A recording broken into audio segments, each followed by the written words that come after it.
This podcast is brought to you by Most Valuable Podcasts, leading the league in podcasting entertainment. What's up, everybody? Ricky Widmer here, and welcome into the Primetime Podcast here on Most Valuable Podcast. As always, I'm joined by the one, the only, Brandon Swanson. Hey. And what, like, I say it every week, Brandon, kind of is like we're going to start the show. I kind of should say this, but what a fucking week we had this week in college football. Michigan going down. Clemson going down. Washington going down. That's our playoff. That's our almost entire playoff from last week going down. I know, and can you believe it? We all knew that something was going to happen. It couldn't stay this clean cut. And it didn't. It absolutely didn't. And I didn't think that actually either of those teams were going to go down this week. But when I'm saying either of those teams, I'm talking Michigan and Clemson, of course. I did have a small feeling that Washington could go down, but I was starting to lose faith that Washington would lose if they beat USC. Unfortunately, they did not for them. But I think that this was a great week in college football, and it was even better because the Crimson Tide with a huge win. Well, and I mean, they kind of roll right along, no pun intended, but I mean, this is exactly what, like you said, this is exactly what college football, I'm going to say, needed, because, and this whole show, we're kind of going to be going through, much like everybody after the election happened, we're going to basically be going on damage control for most of the people who saw it as damage control last Wednesday. But in college football, we're hitting the panic button. We don't know who's getting in now, who's not getting in. I mean, Ohio State now has new life. Louisville has new life. The Big 12 might have new life. There are tons of teams, even Wisconsin, might have new life heading into the playoffs. So exactly what we're going to talk about is the Big Ten. Who's going to win it? We're basically going to look in at all the scenarios that could happen. How do we see that conference playing out? Then we're going to move into the Big 12. Are they back? Can they get back in to the college football playoff? And then the third topic, we are going to look at everybody else and kind of answer the question of who has the best shot of winning out and controlling their own destiny heading into the rest of the season after Week 11. But Brandon, the Big Ten, to me, this is the most interesting conference moving forward after what we saw, because to me there are, well, not to me, to everyone, there are four teams that are alive in this race. Michigan, they control their destiny. Beat Indiana, beat Ohio State, you're playing for the Big Ten title game. Then you got Penn State. They need Michigan to lose, and they win out, and they're playing for the Big Ten title game. And then you have Ohio State, needs Penn State to lose, and then Ohio State just needs to beat Michigan, and they could be playing for the Big Ten title game. Then you have Wisconsin on the other side. They just have to win out, and they're going to be in. But if they lose and Nebraska wins out, they could be in. Nebraska's a long shot. I just wanted to mention them because they're technically still alive. But really it comes down to Michigan, Penn State, Ohio State, and Wisconsin. This race ain't over. No, it's actually not over by a long shot. I think if you take a look, Wisconsin, they'll easily beat Purdue, I think, on the road to Purdue. However, Minnesota's a team that could be very interesting and possibly get in their way. I think that could be something right there. On the east side, I think we're going to see a little bit more competition on that end. When you take a look at Penn State, they've got at Rutgers and at Michigan State, I think, two teams that they beat easily. So they will go to 8-2. And then on the other side, when you've got Ohio State, they've got Michigan State, and they've got Michigan. I think that really it's going to come down to that final game, Ohio State, Michigan. And everyone's been saying it. We've been saying it for weeks on this podcast that it's coming down to that final game, Ohio State and Michigan. Someone's going to have two losses, and then that's where it gets real interesting. But what you're saying is you think that, yes, it's going to come down to that game, but if Penn State wins out, that means Ohio State, it doesn't matter. They're not making it. They're not making it to that Big Ten title game because they would need Penn State to lose one just to get in. Absolutely. That's what I'm saying there. I think that Ohio State I know you said it. Ohio State needs to win. Ohio State needs to win that game against Michigan. Well, and the big thing for Michigan moving forward, because I agree with you in the sense that Penn State, unless they have like a catastrophic game, they should beat Rutgers, they should beat Michigan State. But for Ohio State, it's they should beat Michigan State, but then it comes to the last game. Michigan, though, Indiana's a tough opponent in the sense of they could be an upset team. Then they get a big rivalry game on the road in Ohio State. And the thing that they're going to have to overcome, Brandon, is Spate, their quarterback. He's out for the season. Broken collarbone. Yeah, he done. He gone. So really it's, can you overcome that and win these final two games with a quarterback who hasn't started all year? The thing that worries me is I'm worried about the Indiana game. You know, some people may overlook that and say, we're on to Ohio State. You can't overlook that Indiana game. And I think not having Spate is going to be huge. I think this is a whole new ball game now. It's a whole new ball game. I think that Indiana was going to try and play spoiler anyways, even if Spate was in there healthy. But now certainly they're going to try and play spoiler. And I think that we have ourselves probably the most interesting race here in the Big Ten. Like you said, coming into this, it's going to be very interesting. I think that the more and more you take a look at that Indiana game, the more and more that Indiana looks like they could win. I think that a team that's 5-5, 3-4 in the conference, nothing flashy about them against this Michigan Wolverines team, 9-1, 6-1 in the conference after the loss this past weekend to Iowa. I mean, you take a look at the matchup predictor, and Indiana has a 2.2% chance to win. Everything is matching up in their favor for them to pull a huge upset against Michigan. Not that it'll happen, but I'm saying Indiana, they're just not that flashy team. They're not real bad. They're not real good. They're right there in the middle. And a team where Wilton Spate is not your quarterback, it could get very dicey in a very interesting game next weekend. Well, and the thing about this Indiana team is this is the first time they've been in this situation, Brandon. Just in their last game, playing against Penn State, 45-31, close game there. They were in it till the end when Penn State kind of pulled away. Then when they went to Northwestern, 24-14, they were in that one. Only lost 27-22 to Nebraska.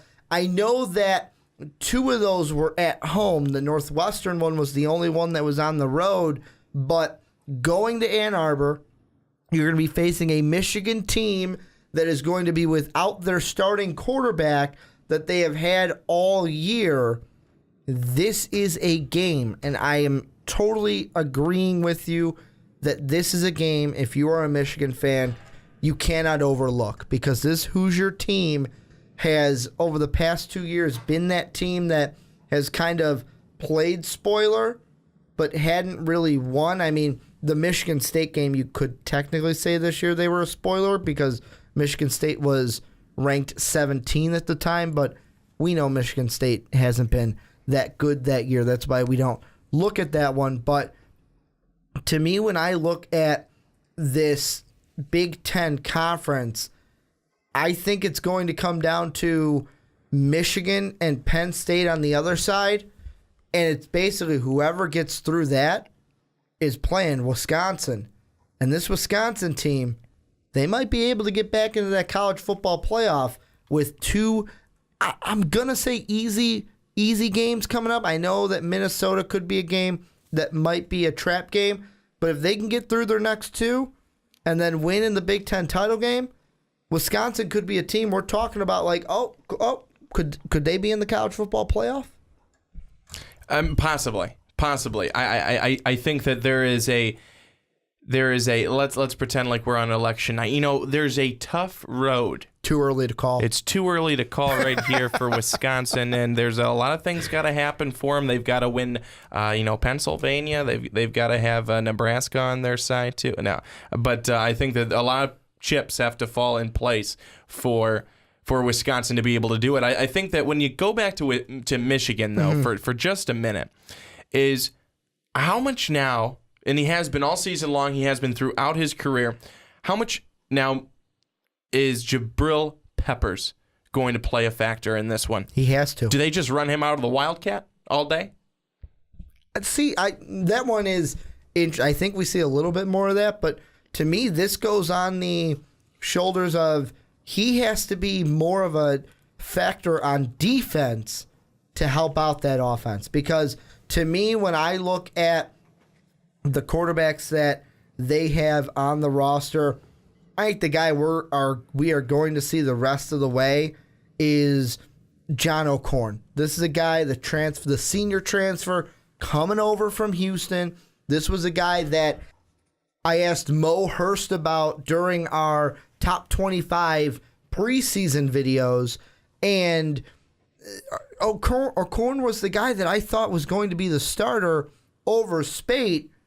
This is a guy, if he can get going, then maybe it's like, oh, well, maybe Jabril Peppers doesn't have to be as big as a factor, but I still think he does, just to make O'Korn's life easy on the offensive side of the ball. Yeah, I think Jim Harbaugh certainly has a lot of confidence in all of his players, and I don't think that. I think that he believes that they're not going to miss a beat, and they very well may not. I mean, so how many times do we as people who will analyze this and sit back and talk about this stuff? Oh, they're done. Not going to happen. It's going to be rough. They're going to struggle, blah, blah, blah. Then how many times does a guy come out there and you're like, whoa, they don't look too bad. Perfect example in the NFL with the New England Patriots. But I think that in a game like this, you certainly want O'Korn to at the very least, do not turn the ball over. As long as you don't have any turnovers, I think that you're going to be very happy with what you get out of O'Korn or any of the quarterbacks that they put in there for the injured Wilton Spate. But I really think that Michigan for this one, it's got to be one of those games where they come out with some really good defense, like you said, and like we've seen. But I think the downfall of some of these games this season is, again, a strong team, a strong 9-1 team. But their offense sometimes hasn't been there. Their offense was not there against Iowa. Their offense was not there against Wisconsin. However, they had excellent defense, and Hornibrook threw 3 interceptions. But I think that their offense is something that they'd love to see get going, but a lot of people would say, well, Brandon, that's just not going to happen this week. So defense, as you said, is going to be so crucial in this one and really the rest of the way out, because we're not just talking this week that they don't have Spate. We're talking the rest of the season and possibly the playoffs if they make it without Wilton Spate, their number one quarterback. So that's huge. It's a huge point to talk about. Well, and the game that it really affects is I think that Indiana, they can get away with kind of having a mediocre offense. I'm not saying they have to have a better offense than they had this past week against an Iowa team that played them tough. But you get to that Ohio State game, you're going to have to put up at least 45 points to win that game. I mean, unless your defense is going to just keep that offense for the Buckeyes down and keep JT Barrett under wraps, they're going to score points on you. This is a team that I know it was Maryland, but they put 60-some up on Maryland. This is a team that if you give them the opportunity, they are going to score. Now, do I think it's going to be like a 60 to 50-some kind of a game between the Buckeyes and Wolverines?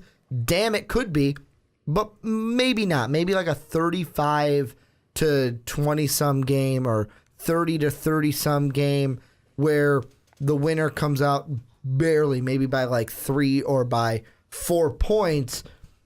I'll ask you this before we move over to the West, because I do want to touch the West before we get on to the rest of the things we have to talk about. Michigan, Penn State, Ohio State, who's winning the East? Who you got? If you had to pick one of them right now. If I had to pick one of them right now, I go Michigan. I still go Michigan because you take a look at what they've done this season.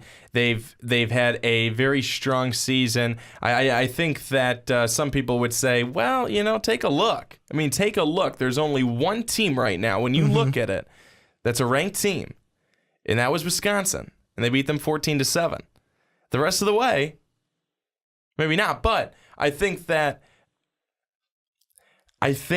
Ohio State right now, with where they are, with their offensive problems that they have had, they didn't have last week, but that they have had, I think that Michigan's defense beats Ohio State's offense. And we saw what Ohio State's offense wasn't able to do against Penn State. This Penn State team came out of nowhere, and all of a sudden, boom, they're hot. Ohio State, that offensive line that they have, it can be very weak. And I think that Michigan will be able to exploit that. That will be huge. So I'm saying Michigan. I'm going to agree with you. I'm going against the ESPN odds. They have Penn State as the 46% favorite to win the East, but that's only because they have an easy 2 games and Michigan has to play Ohio State.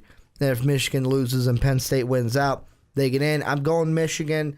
My next favorite would be Penn State, then finally Ohio State. I'm going right down. I agree with that. I'm going right down the list of the odds of who can make it. But before we move on into the Big 12, I do want to touch Wisconsin, and I don't want to give any disrespect to Nebraska, but really Wisconsin controls its own destiny.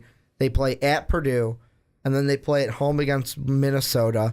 2 games that the Badgers should be able to win, and I think this is a Badger team that if I'm Michigan, and I'm focusing on Michigan because that's the team that both me and you picked, Michigan's going to get, I think they're going to get beat up in that Ohio State game. I think Wisconsin's a dark horse. I think they are. I think they're a dark horse in this conference. Say that one more time. I think they're a dark horse. No. Go back. You said you think Michigan's going to get beat up? Get beat up.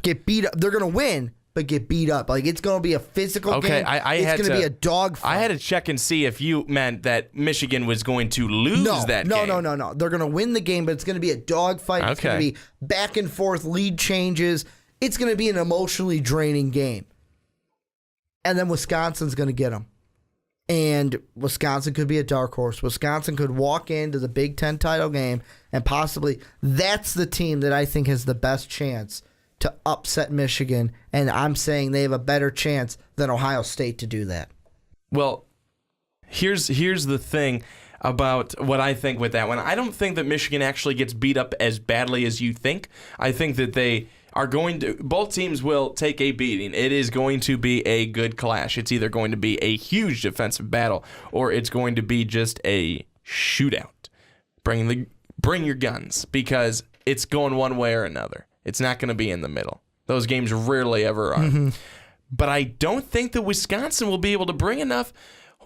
Hornibrook won't be able to bring enough, and we will see something similar to the last time out. I don't want to say that I don't have confidence in Wisconsin, but I just don't think that it's there. But then again, Wisconsin has surprised at opportune times for them this season. And it has been one of those years where all of a sudden, boom, as John Madden would say, and all of a sudden, Nebraska's doing well. Wisconsin's doing well. Penn State comes out of nowhere, is doing great. That's what it's been in the Big Ten this season. But I think that it's really difficult to put any team up against Michigan and say Michigan loses. Well, and I'm saying dark horse. I'm not saying if they're playing Big Ten title game, I'm picking Michigan, not only because I picked them to go to the college football playoff at the beginning of the year and the midseason and last week, but because I do honestly think that a good Michigan team can beat Wisconsin. But I look at this Wisconsin team, and they beat Iowa. They won a close game against Nebraska. They beat up on the teams they're supposed to. And you look at their 2 losses, Michigan and Ohio State, 14-7 against Michigan, and then a 30-23 overtime loss to Ohio State, they were in those games. Those were very close games. Those were the Michigan one especially, that defensive battle that we talk about for the Big Ten. And I think taking that game, putting it on the championship for the Big Ten, I think Wisconsin could be the highest I'm going to call them is a quality dark horse. Do I think they'll beat Michigan? No. The most interesting thing that I think that might happen, and I'm only saying this because there's a possibility, is what happens college football playoff-wise if we get a Wisconsin-Penn State Big Ten title game.